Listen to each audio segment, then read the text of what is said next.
বিশ্বের যে কোনো দেশের তুলনায় অনেক দ্রুত গতিতে সৌর প্যানেল স্থাপন করছে চীন। এরই মধ্যে এই বিনিয়োগের আংশিক সুফল পেতে শুরু করেছে দেশটি। এক গবেষণায় উঠে এসেছে, বছরের প্রথম 6 মাসে দেশটির কার্বন নির্গমনের হার 1 বছর আগের তুলনায় 1% কমেছে। তিব্বতের উঁচু ভূমিতে বিশ্বের সবচেয়ে বড় সৌরবিদ্যুৎ প্রকল্পের পরিকল্পনা করেছে চীন।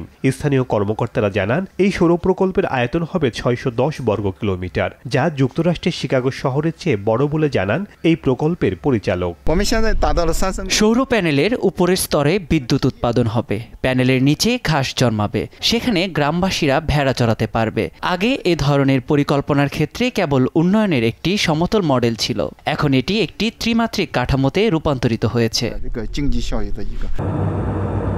চলতি বছরের প্রথম 6 মাসে 212 গিগাওয়াট সৌরশক্তি স্থাপন করেছে চীন, আর বায়ুবিদ্যুৎ কেন্দ্র স্থাপন করেছে 46 গিগাওয়াট, যা ইন্দোনেশিয়া বা তুরস্কের সমান বিদ্যুৎ শক্তি উৎপাদনের জন্য যথেষ্ট।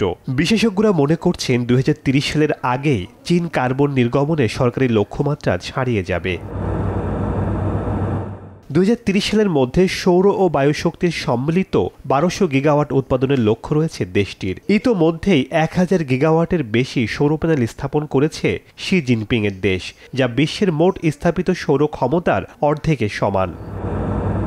শেখ সাদি মারজান, সময় সংবাদ।